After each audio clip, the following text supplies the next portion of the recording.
నమస్తే, welcome to BRK news. This is Manoj. తమిళనాడులో ఎన్నికలు దగ్గర పడుతున్న వేళ రాజకీయ పార్టీలు నువ్వా నేనా అన్నట్టు పోటీ పడుతున్నటువంటి పరిస్థితి తమిళనాడు రాజకీయాల్లో ఏర్పడింది. ప్రధానంగా అక్కడ కొత్తగా పార్టీని ఏర్పాటు చేసినటువంటి తమిళ వెట్రి కళగం పార్టీ అధినేత హీరో, తమిళ టీవీకే పార్టీ అధినేత విజయ్ ఎన్నికలు దగ్గర పడుతున్న వేళ ఇప్పటికే తమ నాయకత్వాన్ని సంసిద్ధం చేశారు. ఇప్పటికే అక్కడ ఉన్నటువంటి తమిళనాడులో ఉన్నటువంటి మొత్తం 234 అసెంబ్లీ నియోజకవర్గాల్లో తన పార్టీకి సంబంధించినటువంటి క్యాడర్ను కూడా బలోపేతం చేసే దిశగా ఆ పార్టీకి సంబంధించినటువంటి అభ్యర్థులను గాలం వేసేటువంటి పనిలో తమిళ హీరో విజయ్ ఉన్నటువంటి పరిస్థితి కనపడుతుంది. ప్రధానంగా తమిళనాడులో ఏదైతే పొత్తులకి గ్రీన్ సిగ్నల్ ఇచ్చినటువంటి నేపథ్యంలో ఏఐడిఎంకే అలాగే డిఎంకే పార్టీలకు సంబంధించినటువంటి అధినేతలు విజయ్తో పొత్తు పెట్టుకోవాలని ఉవ్విళ్ళు ఊరుతున్నప్పటికీ కానీ విజయ్ ససేమీరా అనడంతో ఎవరికి తల వంచేది లేదు, ఎవరికి రాజీ పడేది లేదు. ఒంటరిగా పోరాటానికి సిద్ధమవుతున్నా అనేసి విజిల్ ఊది మరి ఎన్నికల సంగ్రామానికి సిద్ధమయ్యారు. ప్రధానంగా ఆ రాష్ట్రంలో ఉన్నటువంటి దాదాపు తమిళనాడు రాష్ట్ర వ్యాప్తంగా ద్రవిడ పార్టీలకు సంబంధించినటువంటి ఏదైతే గత 3-4 దశాబ్దాలుగా ఉన్నటువంటి పార్టీలను ధీటుగా ఎదుర్కోవడానికి కొత్తగా పార్టీని ఆవిర్భవించినటువంటి టీవీకే పార్టీ అధినేత విజయ్ తమ పార్టీకి సంబంధించినటువంటి క్యాడర్ను గ్రౌండ్ లెవెల్ నుంచి పార్టీని డెవలప్మెంట్ చేసే దిశగా రాబోయే ఎన్నికల నాటికి సంసిద్ధం చేసేటువంటి విధంగా తమ నాయకుల్ని ఇప్పటికే కార్యకర్తల్ని సిద్ధం చేశారు. టోటల్ తమిళనాడు రాష్ట్ర వ్యాప్తంగా ఉన్నటువంటి 234 నియోజకవర్గాల్లో ఈ ఏడాది ఏప్రిల్ మే మాసంలో ఎన్నికలు రాబోతున్నాయి. దానికి సంబంధించినటువంటి ఎన్నికలు మరికొద్ది రోజుల్లో అంటే 3 నెలలు మాత్రమే ఉన్నటువంటి సమయంలో ఇప్పటికే విజయ్కి సంబంధించినటువంటి పార్టీకి ఏదైతే ఆ పార్టీ 3-4 సింబల్ని ఈసీకి ఇచ్చినటువంటి నేపథ్యంలో ఏదైతే అక్కడ ఉన్నటువంటి క్రికెట్ బ్యాట్తో పాటు అలాగే మరొక ఉన్నటువంటి ఏదో ఆటో అలాగే విజిల్ ఈ 3-4 సింబల్తో పాటు మరొక 5-6 సింబల్ను కూడా ఈసీకి అప్లికేషన్ పెట్టుకున్నటువంటి నేపథ్యంలో తాజాగా విజయ్కి విజిల్ సింబల్ని ఈసీ కేటాయించింది. కేంద్ర ఎన్నికల కమిషనర్ కూడా తాజాగా టీవీకే పార్టీ అధినేత విజయ్కి కూడా గుడ్ న్యూస్ తెలియజేసింది. ఆ పార్టీకి విజిల్ సింబల్ను కేటాయిస్తూ అక్కడ ఉన్నటువంటి ఏదైతే అప్లికేషన్ ఇచ్చినటువంటి నేపథ్యంలో ఆ పార్టీకి విజిల్ సింబల్ని సెంట్రల్ ఈసీ కేటాయించినటువంటి పరిస్థితి ఏర్పడింది. ఇటువంటి పరిస్థితుల్లో తాజాగా గతంలో ఏదైతే విజిల్ సింబల్ ప్రధానంగా ఆంధ్రాలో ఉన్నటువంటి ఏదైతే ఉమ్మడి ఆంధ్రప్రదేశ్లో 2009లో ప్రధానంగా ఉన్నటువంటి లోక్సత్తా పార్టీ అధినేత మాజీ ఐఏఎస్ అధికారి జయప్రకాష్ నారాయణ స్థాపించినటువంటి లోక్సత్తా పార్టీకి గతంలో విజిల్ సింబల్ ఉండేది. ఇప్పుడు అదే విజిల్ సింబల్ని ఎవరైతే కొత్తగా పార్టీని ఆవిర్భవించారో తమిళనాట ప్రధానంగా టీవీకే పార్టీ అధినేత విజయ్కి సెంట్రల్ ఈసీ విజిల్ సింబల్ని కేటాయించింది.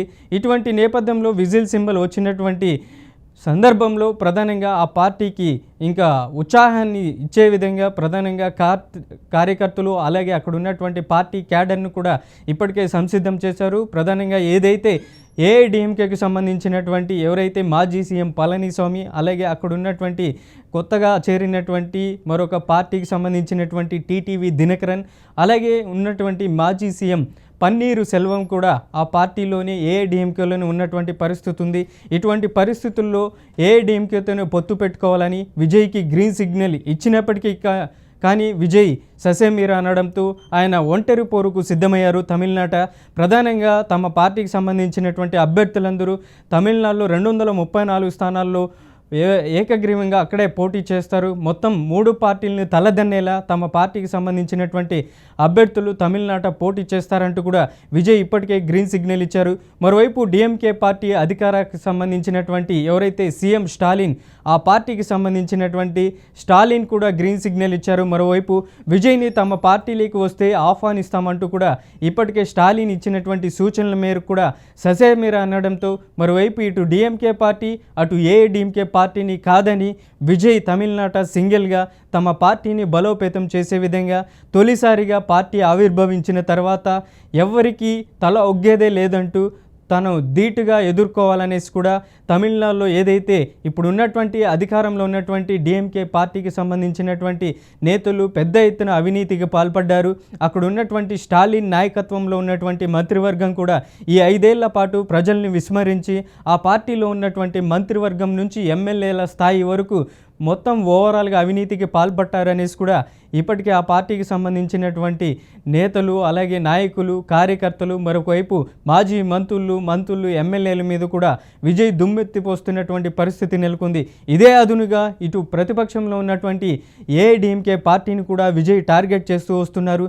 ఏఐడిఎంకేలో గతంలో 5 ఏళ్ల పాటు అధికారంలో ఉన్నటువంటి పరిస్థితుల్లో కూడా తమిళనాడులో ప్రధానంగా ఆ పార్టీ కూడా అమ్మ చాటున ఉన్నటువంటి ఏఐడిఎంకే అన్నా డిఎంకే పార్టీకి ఏదైతే అమ్మ చనిపోయినటువంటి తదనంతరం ఆ పార్టీ బాధ్యతలను అక్కడ ఉన్నటువంటి మాజీ సీఎం పళనిస్వామి సారథ్యం వహిస్తున్నారు. అప్పటి నుంచి ఏఐడిఎంకే 2020 సంవత్సరంలో దారుణంగా ఓడిపోయినటువంటి పరిస్థితి ఉంది. దాదాపు అక్కడ ఉన్నటువంటి ఏఐడిఎంకే కూడా చాలా సందర్భాల్లో కూడా గతంలో అవినీతికి పాల్పడినటువంటి సందర్భాలు కూడా ఉన్నాయి. ఏఐడిఎంకేలో మాజీ సీఎం జయలలిత కూడా ఎన్నోసార్లు ఆమె అవినీతి కేసుల్లో చిక్కుముడి విడట్లేదు. గతంలో ఆమె ఉన్నంత వరకు ఎన్నోసార్లు జైలు పాలకే అయినటువంటి పరిస్థితి కూడా ఉంది. అటువంటి పరిస్థితుల్లో కూడా ఆ పార్టీ కూడా అవినీతికి పాల్పడిందంటూ కూడా రెండు పార్టీలు బీజేపీకి కాంగ్రెస్కి అంటగాగుతున్నాయంటూ కూడా ఇటు ఏఐడిఎంకే అటు డిఎంకే పార్టీల మీద ఇటు ఉన్నటువంటి స్టాలిన్ మరొక వైపు ఏఐడిఎంకేకి సంబంధించినటువంటి నాయకుడు మాజీ సీఎం పళనిస్వామి ఇరువురు నేతల మీద కూడా విజయ్ దుమ్మెత్తిపోస్తున్నటువంటి పరిస్థితి ఉంది. మొత్తం ఓవరాల్గా తమిళనాడు ఏదైతే కొత్తగా పార్టీ ఆవిర్భవించినటువంటి తర్వాత కరూర్ మీటింగ్ జరిగింది తొలిసారిగా. ఆ కరూర్ మీటింగ్లో కూడా విజయ్ మీటింగ్లో భారీ ఎత్తున క్రౌడ్ని మేనేజ్మెంట్ చేయబోయి అక్కడ ఒక్కసారిగా తొక్కిసలాట జరిగింది. ఈ తొక్కిసలాటలో దాదాపు 41 మంది చనిపోయినటువంటి పరిస్థితి ఉంది. తాజాగా ఆ కేసుల నుంచి కూడా విజయ్ బయటపడడానికి ఎన్నో ఎంచుకున్నారు మార్గాలు. అటువంటి పరిస్థితుల్లో కూడా ఆయన మీద కేసులను కూడా వేసినటువంటి పరిస్థితి ఉంది. తమిళనాడులో ఆయన మీద కూడా కేసు నమోదైనటువంటి పరిస్థితుల్లో కూడా ఢిల్లీ సిబిఐ కేసు నమోదు చేసి ఢిల్లీకి కూడా విచారణకు ఆదేశించారు. సిబిఐ విచారణకి ఆదేశించినటువంటి పరిస్థితుల్లో కూడా కరూర్ తొక్కిసలాటలో ఎవరి అనుమతి తీసుకున్నారు, ఎలా కరూర్ తొక్కిసలాటలో ఈ తొక్కిసలాట జరిగింది, మీరు రావాల్సిన సమయం కంటే 5-6 గంటలు లేటుగా రావాల్సినటువంటి పరిస్థితి ఏంటనేసి కూడా CBI central bureau of investigation కూడా విజయ్ని ఎన్నోసార్లు ప్రశ్నించినటువంటి పరిస్థితి ఉంది. మరొకసారి ఆయన విచారణకు కూడా హాజరవ్వాలని అక్కడ ఉన్నటువంటి సిబిఐ కూడా సూచించినటువంటి నేపథ్యంలో ఏదైతే ప్రధానంగా ప్రధాని మోదీ గత 2-3 రోజుల క్రితం తమిళనాడు ఎన్నికల ప్రచారానికి ఆయన కూడా గ్రీన్ సిగ్నల్ ఇచ్చారు. బీజేపీ తరపున ఆయన ఎన్నికల సంగ్రామంలో పాల్గొన్నారు. ఇప్పటికే ఏఐడిఎంకేలో బీజేపీ పొత్తులో ఉంది, అక్కడ భాగస్వామ్యంగా ఉంది. మరొకవైపు విజయ్ని కూడా ఆహ్వానిస్తున్నటువంటి పరిస్థితి ఉంది. విజయ్ ఏ పార్టీతో పొత్తుకు వెళ్ళబోనంటూ కూడా ససేమిరాని తెలియజేయడంతో ఇప్పుడు సింగిల్ లార్జెస్ట్ పార్టీగా ఒంటరిగా బరిలోకి దిగుతానంటూ కూడా తమిళ హీరో అలాగే టీవీకే పార్టీ అధినేత విజయ్ సూచించినటువంటి నేపథ్యంలో తమిళ రాజకీయాల్లో ఒక్కసారిగా రసవత్తరంగా మారినటువంటి పరిస్థితి ఉంది. ఇటువంటి నేపథ్యంలో ఇక కేవలం ఉన్నటువంటి ఏదైతే మార్చి నెలాఖరుకల్లా తమిళనాడులో నోటిఫికేషన్ వచ్చేటువంటి అవకాశం ఉంది.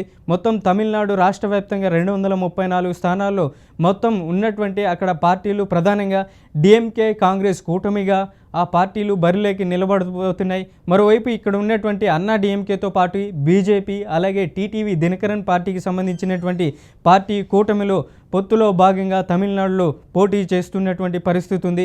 మరోవైపు ఈ రెండు పార్టీలు కూటమితో తమిళనాడులో వస్తుంటే మరోవైపు సింగిల్ లార్జెస్ట్ పార్టీగా తమిళ హీరో అలాగే టీవీకే పార్టీ అధినేత విజయ్ తమ ప్రాబల్యాన్ని పెంచుకునే విధంగా తమిళ రాజకీయాల్లో ఒంటరి పోరుకు తమ అభ్యర్థులను 234 స్థానాల్లో పోటీ చేస్తారంటూ కూడా ఇప్పటికే తమిళ హీరో విజయ్ కూడా ప్రకటించినటువంటి పరిస్థితి అయితే తమిళనాడులో ఏర్పడింది.